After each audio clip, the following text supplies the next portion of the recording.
Buena. Sabi ko nga, MP. Mananampalataya ng Panginoon. But who knows? Lord Jesus. And also, we thank our brothers and sisters who are always here, excited to worship our God in spirit and in truth. And our visitors, once again, we are blessed to have you. Shall we worship the name of the Lord? Say to the person next to you, I'm blessed to see you today. I'm blessed to see you. Amen. Amen. Lord Jesus, you may not know what circumstances these people needed to face before coming in this place. So that, let us just savor every moment that we have, that we are surrounded by believers of our Lord Jesus Christ. Without further ado, because of the constraint of time, amen. Our text is found in the book of Romans, chapter 8, verse 15. We decided to choose this, and by the grace of God and the anointing, this is the message we've received through our Father. And we'd like to celebrate with our fathers. We know that we are in the New Zealand context. They normally celebrate Father's Day in September, right? Amen. But I believe most of us are accustomed and used to be celebrating Father's Day this moment.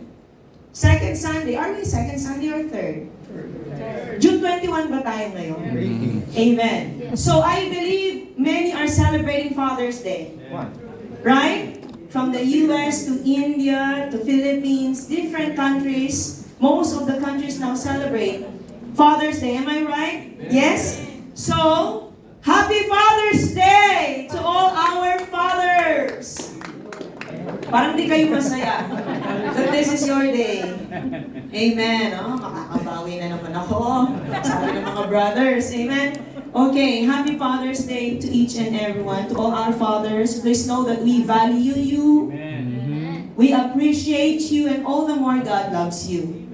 Praise God. And our text is found in the book of Romans, chapter 8, verse 15. You know, this verse is so wonderful. The Spirit you receive does not make you slaves, so that you live in fear again. Rather, the Spirit you receive brought about your adoption to sonship. Amen. And by Him we cry, Abba, Father. Amen. Amen. By Him we cry, Abba, Father. We know that we have biological fathers. Amen. Mostly, if you are the firstborn daughter, you inherit most of the traits of your father. Amen. Right? So kapag ikaw ay panganay na babae, mostly you look like your dad. Amen.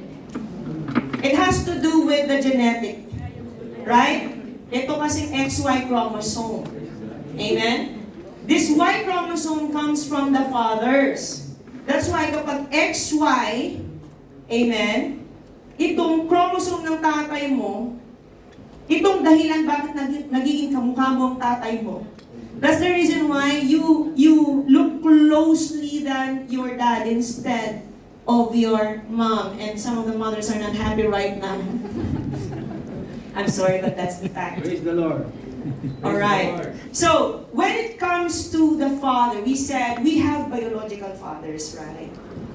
Siguro wala naman dito ang walang tatay.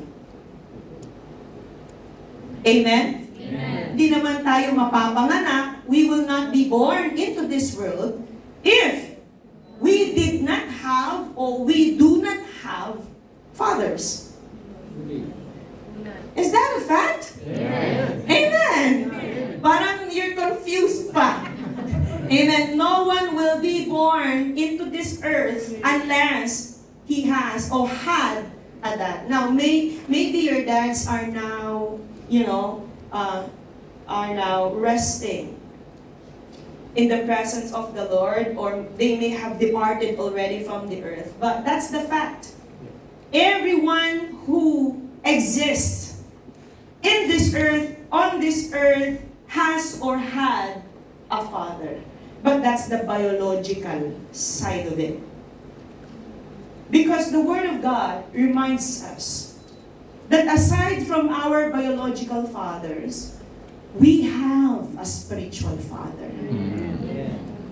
We have a spiritual father. Amen. During the time of creation, amen, remember, when the Father and the Son and the Holy Spirit were creating everything through our Lord Jesus Christ, they provided everything for us, and on the sixth day, man is created through our Lord Jesus Christ. Amen? Adam and Eve, they did not have biological parents. Amen? But the one who created first to Adam is God. Amen. Napakapalad ni Adam. Amen. Tama? Ang lumikha sa kanya, the one who created him, is none other than our God. Amen. And then generations came to generation up until now. Fathers and mothers are being used by God to sustain the generations. But then, if you will look at it, there is this spiritual father that we should recognize. Now, what are the biblical truths? What are the biblical truths? Since our topic is the adopted sons and daughters of the Father. The adopted sons and daughters of the Father. Adoption in the biblical context is the gracious act. It is something that we do not deserve, but is given to us as free. That's what grace means, right? Amen. So adoption is the gracious act where God chooses to bring justified believers into His spiritual family. It says in Galatians, shall we read that first? In Galatians chapter 4, verses 4 to 7, earlier in our Sunday school, Sister Ressie taught us about the 70 weeks. Amen? And part of the 70 weeks, the 6 of the reasons, is anointing the most holy one. Amen. But aside from those though, part of this is for the people to be forgiven from their sins, from their transgressions, for us to receive liberty. Amen? It says, but when the set time had fully come, God sent His Son, born of a woman, born under the law, 5 and to the succeeding verses, to redeem those under the law, that we might receive adoption to sonship. Verse 6. Because you are His sons. God sent the Spirit of His Son into our hearts, the Spirit who calls out, Abba, Father. Even when God and our Lord Jesus Christ is ever present, even during the time that we are created in the womb of our mom. Amen. Because of the sin that entered into the world, disqualified us from being the children of God. Dahil sa kasalanan, amen, Amen. nalayo ang tao sa Diyos. Dahil sa kasalanan, nag-iba yung kanyang kaugnayan because of sins. Our standing before God was changed because of sins. But we are thankful to God because through our Lord Jesus Christ, we receive the sonship. Praise the Lord. We receive this adoption. Our standing is now redeemed. Praise the Lord. Amen? Nabawi na natin yung ating kalagayan. The position. That is our first point. The biblical truths of being the adopted sons and daughters of the Father is that we receive our position. You know, man is so thirsty of position. Amen. Sa mag-anak na nga lang no? Especially when your parents are well off. Di ba? One of your goals, if you are really, sabihin natin, you have the love for money. Right? Usually, even when your father or your parents are still alive, one of your goals is to get your inheritance. Position ba? Minsan mag-aaway pa. If there will be another families formed outside the legal family, there are quarrels. Di ba? Who is the legitimate? Who receives the full right? Di ba? It's always about the position. Yung mana mo dapat 25%. Di ba? That's what the prodigal son did. Even when the father was still alive, he took his heirs from the father and spent all the money. That's why siya nga ay naging magastos. There's always a fight and a quarrel when it comes to the position. But through our Lord Jesus Christ, first, to appreciate what position we regained from God, we must first know what we were, who we were before. Amen? Sabi sa Acts 26:17, we mentioned earlier, because of the sins entered into the world through our ancestors, sin came, penalty of sin, that is death came. Amen? We are all destined to die. And because of the sin that blemished the generations, we became the children of the devil. How ironic is that? God, our Lord Jesus Christ, the Holy Spirit were all present during our creation, but then we became children of the devil. Di ba mga kapatid? I will rescue you from your own people and from the Gentiles, and I'm sending you to them. Continue in reading.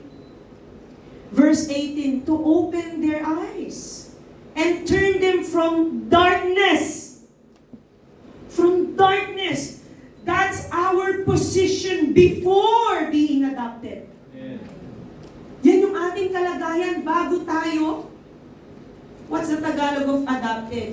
In the most common, inampon. Tama po, ng ating Diyos sa pamamagitan ng ating Panginoon. To open their eyes and turn them from darkness. We were in darkness. Yeah. And from the power of Satan to God, we were under the influence of the devil. We were past tense, we were from the power of Satan. We did not have forgiveness. We were living in our sins. But because we are adopted, inampun tayo Praise the Lord. ng Diyos sa pamamagitan ng ating Panginoon. Our position now in Ephesians 2:12. To God be all the glory. Let us see. Sabi muna dito, remember that at the time you were separate from Christ. Yes, because of sins, we were separated, excluded from citizenship. Again, man is always thirsty of possession. Even the citizenship, he is thirsty. The citizenship is a possession. Right? Amen. From citizenship in Israel and foreigners to the covenants of the promise, without hope and without God in the world. Now, before we further with our proper position, our right standing now before God, this was our position before. Shall we read this in Tagalog? Ano ang ating kalagayan? Alalahanin nyo rin na noon ay hindi nyo pa kilala si Kristo. Hindi kayo kabilang sa mga mamamayan ng Israel. At hindi sakop ng mga kasunduan ng Diyos na batay sa mga pangako niya. Namumuhay kayo sa mundong ito ng walang pag-asa at walang Diyos. Our positions before we were adopted, we weren't part of the covenant of God to the nation of Israel because we were strangers. We were outside of the promise of God. We did not have God.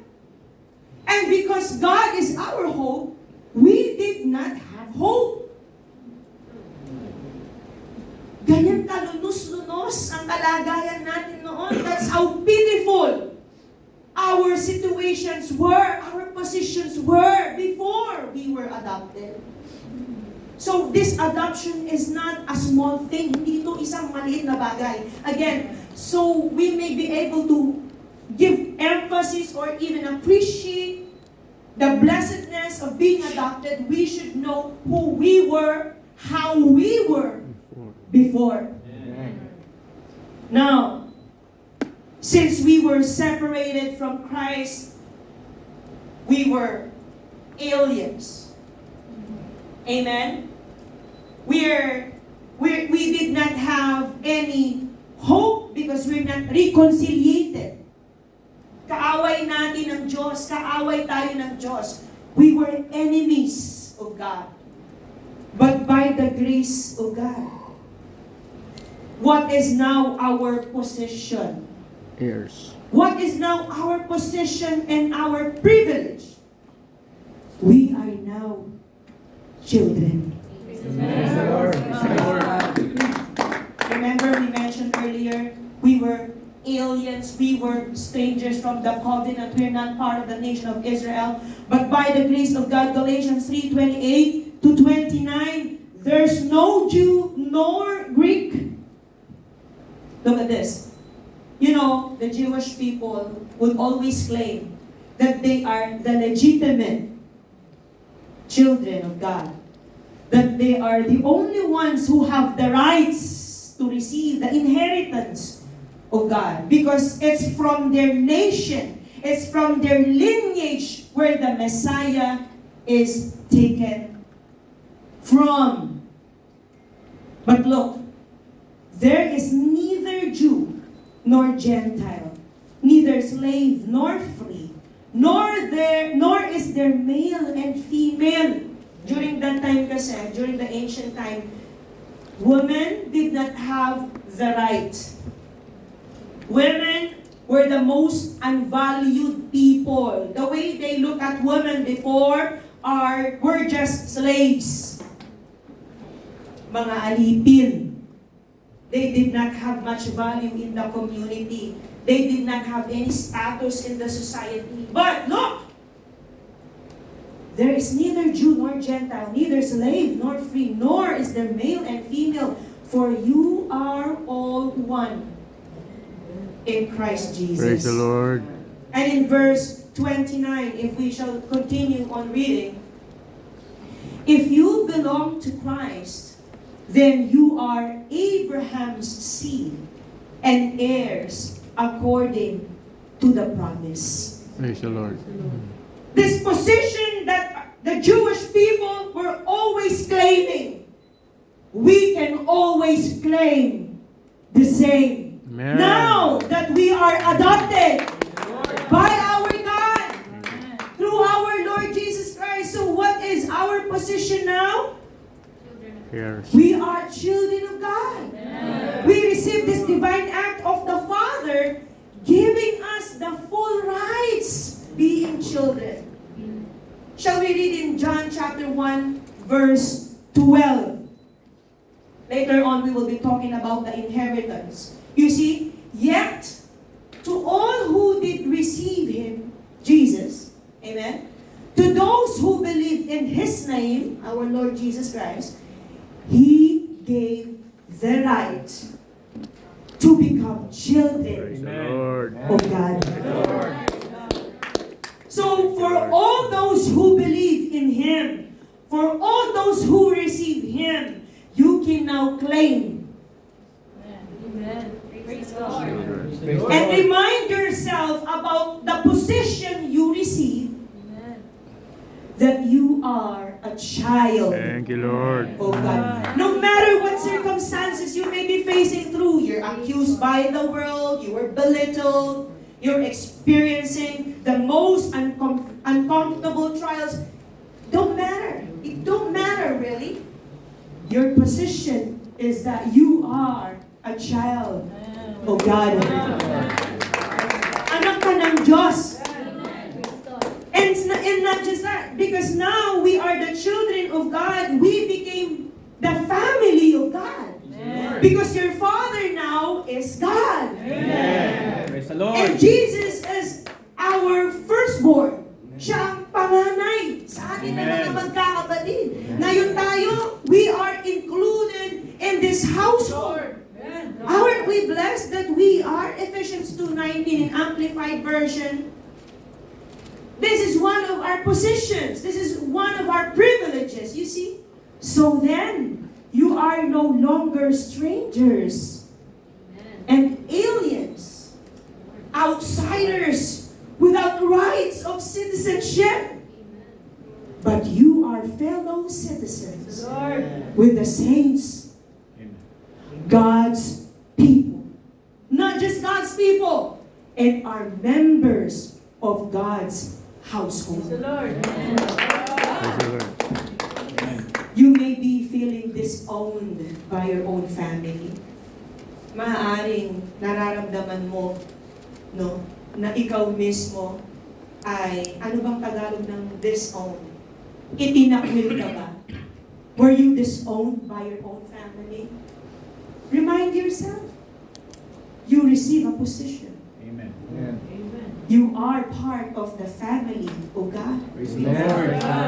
And more than that, you are a child. Praise the Lord. Praise the Lord. Praise the Lord. To God be all the glory. So now that we have regained our relationship as children of our God through our Lord Jesus Christ, we can now enjoy the spiritual intimacy.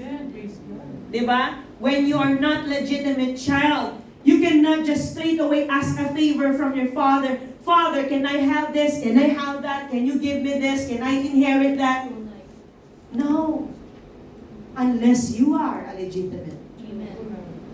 But by the grace of God, sabi sa Romans 8:15, we receive as our position and as our privilege, we receive the spiritual intimacy with our Father. That means you have a very close relationship with God. Can you just imagine? Close kayo ng Diyos. Praise the Lord. Praise the Lord. Amen. That's how God looks at you. That you are very special in His eyes. That whenever you want to talk to Him, you want to be with Him, you want to ask favor from Him, you have the right.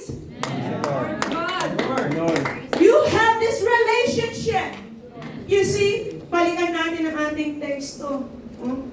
The Spirit you received brought about your adoption to sonship. And by Him, we cry, Abba, Father.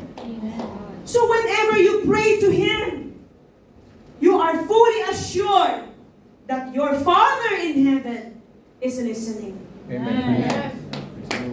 You know in Matthew 7:21, not anyone that calls upon the name of the Lord Amen. are being acknowledged. True. Eh kung sa Ama pa. Not everyone who says to me, Lord, Lord, will enter the kingdom of heaven. Amen. But only the one who does the will of my Father. Who is You see? The Word of God says, only the one who does the will of my Father who is in heaven. Aren't you blessed to know that whenever you call upon the name of our God through our Lord Jesus Christ, He is acknowledging you. Sabi nga sa verse 22 and 23, many will say to me on that day, Lord, Lord, did we not prophesy in your name and in your name drive out demons and in your name perform many miracles? Look what the Lord said, 23. Then I will tell them plainly, I never knew you. Away from me, you evildoers. How hurtful it is to know that whenever you come to the Father, you would always hear those words, again and again, that the Lord would say to you, away from me, depart from me, I don't know you. But since now we are adopted, oh, by the grace of God. Praise the Lord. I don't know whether this is sinking into us, how blessed we are. Praise the That Lord. now that our Father is sitting at His throne, our Father is sitting at His throne right this very moment. Amen. Amen. He looks at you Yes, God. very intently, observing you as His child. Mga kapatid, ngayon na ang ating Ama ay nasa kanyang lukluhan, nakikita niya ang bawat isa, Right. ang kanyang mga anak, and He values so much Praise the Lord. every child that He has. Amen. Kaya, mga kapatid, we should value our position Amen. and our privilege because we have this spiritual intimacy. Amen. We can now call Him as our Heavenly Father. Again, maybe your father passed away already, or maybe you were disowned by your own father, but remember, the Father of all loves you. Amen. Thank you, God. Mahal na mahal ka ng Diyos. Thank you, Lord. Puri ng ating Panginoon. I only got 2 points. First is the position and the privilege. Second, the promise. Amen. What are the promises given to the adopted sons and daughters Praise the Lord. of our Father? It says in John chapter 14 verse 18. Remember in our text, the text says, we receive the spirit of sonship. The Spirit is the promised Holy Spirit of our God. I will not leave you as orphans. I will come to you through our Lord Jesus Christ.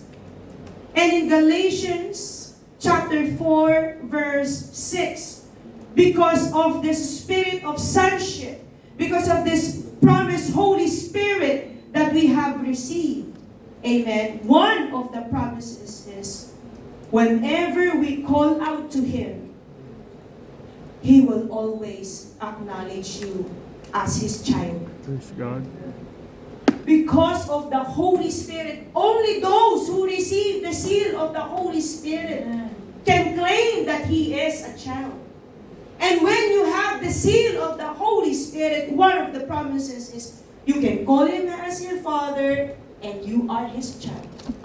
Kaya kapag tayo nananalangin sa pamamagitan ng Espiritu, hindi lang tayo tuturuang manalangin. The Spirit will not just help us to pray because we don't know what to pray. Right. But the Holy Spirit will also help us in our weaknesses. Amen. That's why you can never tell to yourself, you cannot do it. You can. By the grace and by the Spirit of God. In Romans chapter 8 verse 26, the promised Holy Spirit, since we receive the sonship, since we are adopted, you see, in the same way, the Spirit helps us in our weakness. We do not know what we ought to pray for, but the Spirit Himself intercedes for us through wordless groans. Kaya the Holy Spirit has the power. Amen. You being a child of God, you receive the power. Acts 1:8. Amen? What does the Holy Spirit bring? But you will receive power when the Holy Spirit comes on you. Can you say to the person next to you, you are powerful. You are powerful. You are powerful. When you feel weakened, when you feel belittled, You no. are powerful. That there is this power not by your own power, but you receive the power of the Holy Spirit. Amen. And this power dwells within you. Amen. Praise the Lord. Kaya when you are a child of God, you are a powerful Praise child. the Lord.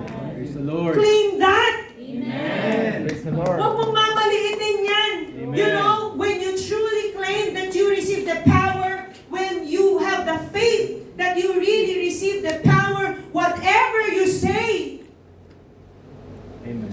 ano man ang sambitlain mo, nang may buong pananampalataya, because you receive the power, kung loobin ng Diyos, pangyayarihin niya. Amen. Di ba? When you pray to the Father, because you receive the spirit of sonship, Amen. you ask that may you have your family here in New Zealand. Praise the Lord. Praise the Lord. That may you have your own family, or may you have your family here in New Zealand, all together serving God. Praise the Amen. Remember, God heard that. Amen. Narinig ng Diyos yun. Because what you uttered has power. Amen. Because the Holy Spirit intercedes while you were requesting to the Father. And now you have your family here. Praise the Lord. That just proves that you receive the power. And the Father is listening. Amen. God. Purihin ang ating Praise the Panginoon. Lord. That's one of the promises. We receive the promised Holy Spirit in 1 John 4:4. Let us continue on meditating. You, dear children, are from God and have overcome them, because the one who is in you is greater than the one who is in the world. As humans, we get easily dismayed. Right? Diba? May masabi lang na masama sa'yo.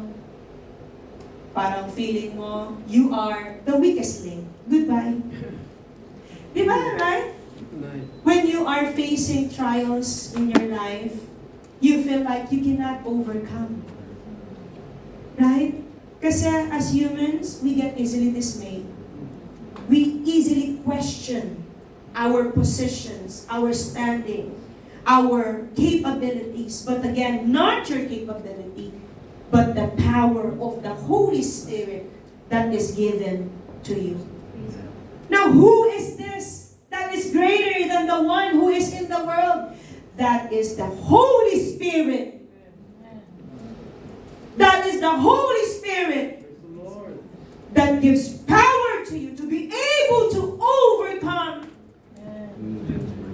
because you are adopted. Kaya mga kapatid, kapag tayo nangihina, huwag pairalin kung anong magagawa ng katawan. Pairalin mo kung ano ang kapangyarihang tinanggap mo mula sa Diyos. Dahil magagawa mo ang lahat sa pamamagitan ng kapangyarihan ng banal na Espiritu na ating tinanggap. Amen. Sabi dito in John 14:16, by the grace of God, and I will ask the Father, and I will give you another advocate to help you and be with you forever. In Amplified Version, describe dito specifically. And I will ask the Father, and He will give you another helper. Who is the speaker in this verse? Our Lord. Our Lord Jesus Christ. And I will ask the Father, and He will give you another helper, with a capital H, the Comforter, Advocate, Intercessor, Counselor, Praise the Lord. Strengthener, Amen. To be with you. stand by to be with you forever. Lord. Amen. We are not just adopted. We did not just receive the position to have the full rights being the children of God, but we received the power.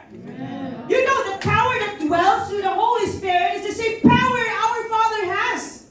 That's the same power that rolled out that stone outside the tomb. That's the power that resurrected Jesus. That's the power that you receive, that dwells within you. Amen.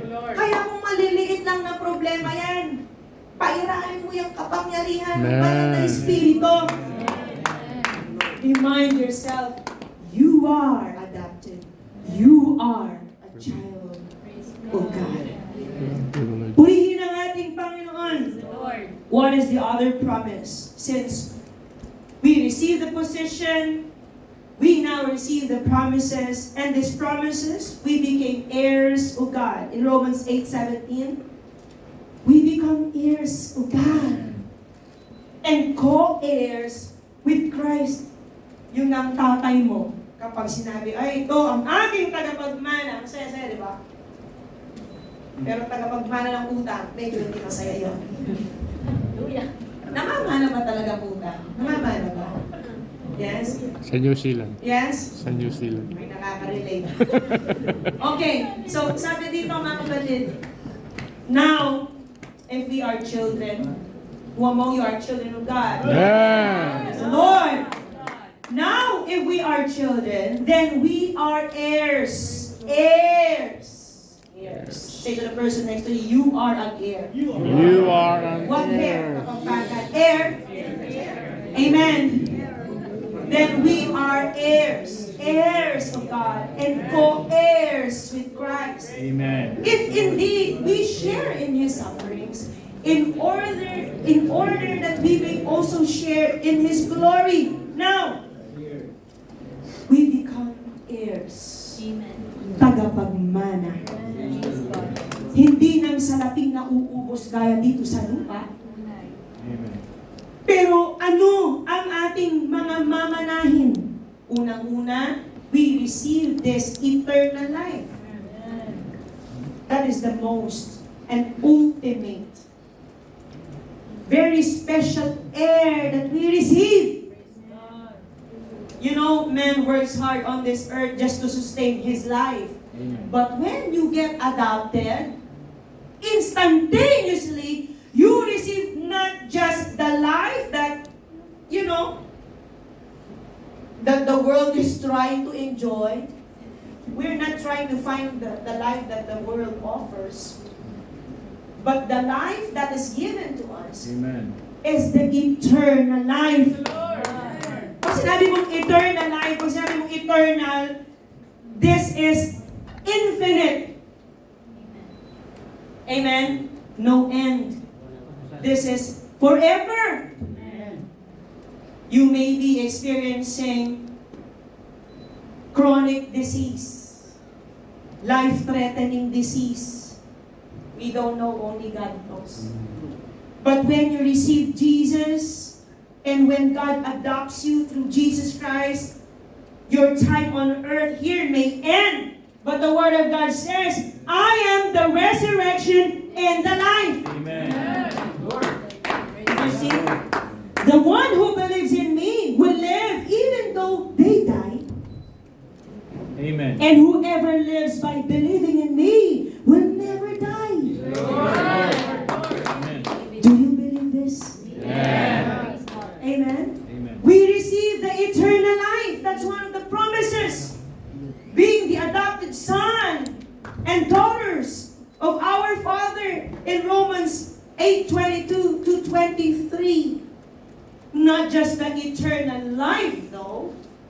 Ano mga kapatid? When we receive Jesus Christ, Jesus Christ saved our spirit that's actually destined to death. Right? Amen. He changed it. In exchange of our eternal life, Jesus gave His life for us so that we may live. Amen. It says we know that the whole creation has been groaning as in the pains of childbirth. Right up to the present time. You may be an unbeliever or even a believer. There will always be pains, groanings on this world, in this world. And what are the pains? Since childbirth right up until the present time, we are experiencing diseases. Amen? We are experiencing trials, dismays, disasters, and even death. Right? Shall we continue reading in verse 23? Not only so, but we ourselves, who have the first fruits of the Spirit, groan inwardly as we wait, eagerly for our adoption to sonship. Amen. What is this that we grow inwardly as we wait for the coming of our Lord Jesus Christ? Amen. Amen. The redemption of our bodies. See, the Lord will not just give us eternal life if you receive Him as your Savior, but He will change our earthly bodies The Lord. into glorious bodies. Praise the Kaya Lord. mga kapatid, there will be no death, there will be no diseases when this time comes. The redemption of our bodies. Cancer, diabetes, cardiovascular diseases, mental health issues, name it all. When you receive the sonship, you do not just receive eternal life, but you will receive the transformation of your earthly bodies to glorious Praise bodies. the Lord. Hindi ba napakasayang pangako yan Amen. ng Ama? Eh ako nga sa edad ko lang eh, hindi ako makapaniwala. Sabi ng doktor, 2 years ago may diabetes na daw ako. That is because of the gestational diabetes when I was pregnant with Kayla. The doctor warned me, you know, in 5 years' time, that will develop into diabetes. Sabi ko, parang napaka-bata ko pa. I joined the club of my husband.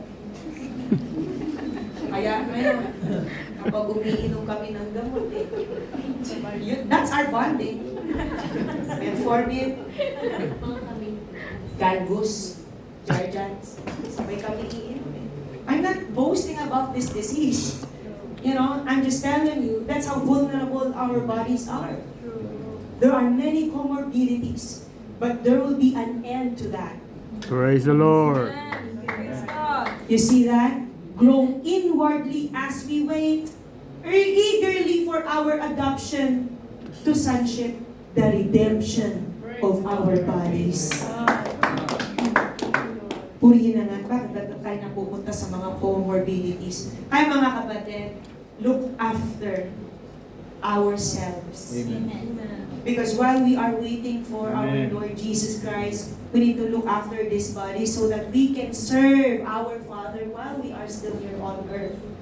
Amen. Amen. To God be all the glory. We receive this promise, eternal life. And lastly, the promises that we receive being the adopted children of the Father. Luke 12:32.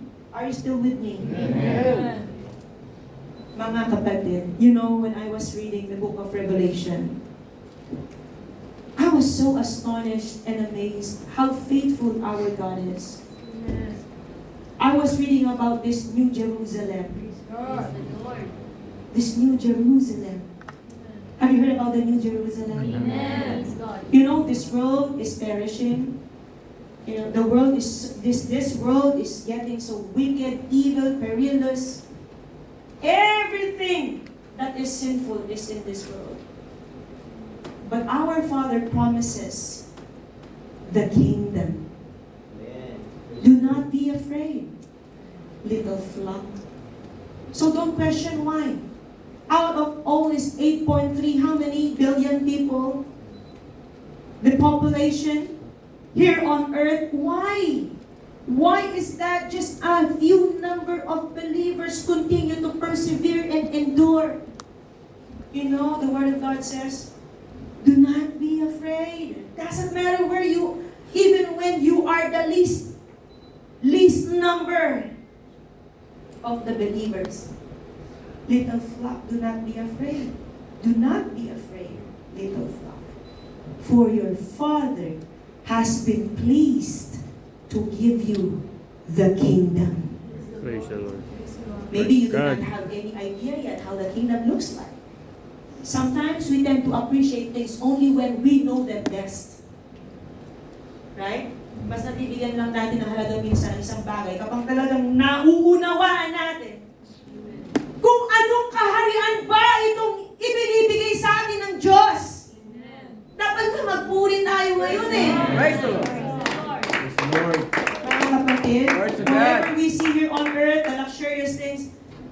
That is nothing, Amen. nothing to be compared to the kingdom that the Father is pleased to give you. Amen.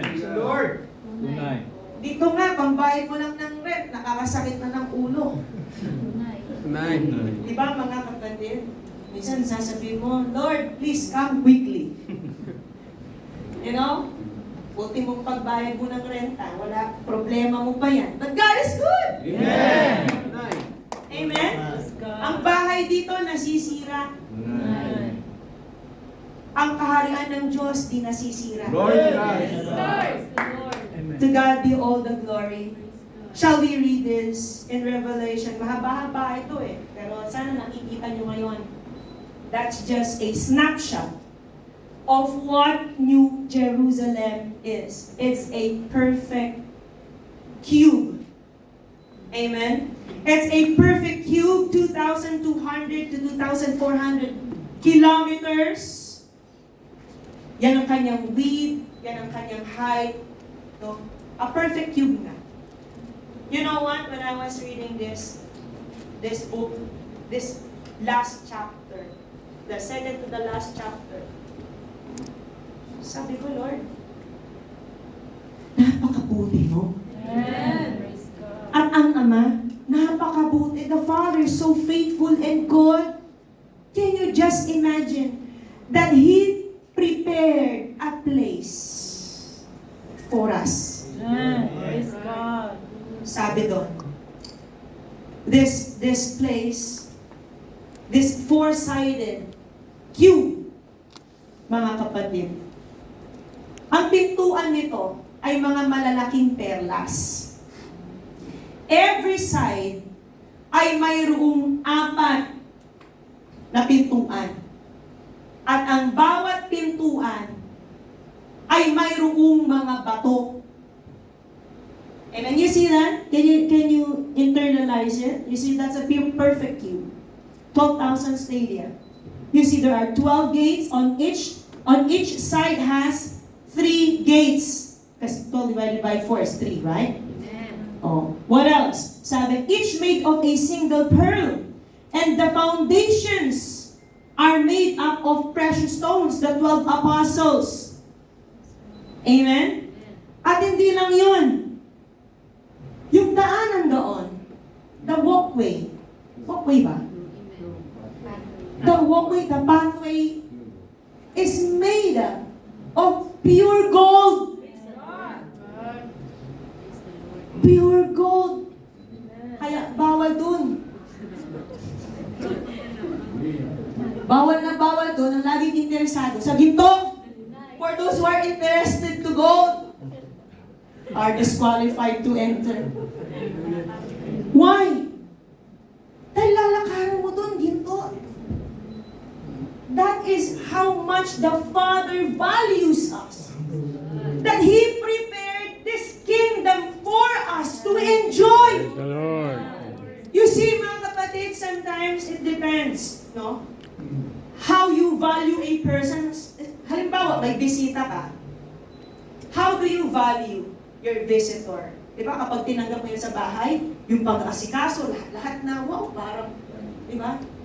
That's how the Father will receive us. He prepared a perfect place for us. You see that?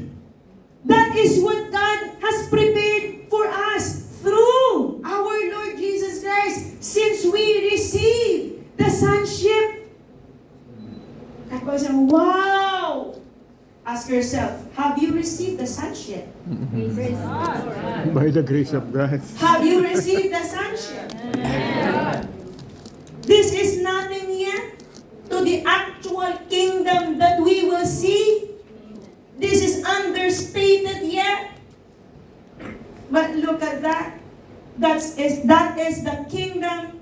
In Luke 12:32, nabasa na natin kanina, that is what the kingdom that the Father is pleased to give to His children. Praise the Lord. Praise the Lord. Praise Kaya kung God. titignan mo, doesn't matter, it's okay if I don't have anything here on earth. Pero Copyright. hindi naman masama na ikaw ay paunlarin ng Panginoon. Amen. Dahil mabuti ang Diyos. Amen. What we need to do though is instead of investing things that perish, that rots here on earth, shall we invest things that are spiritual. Amen.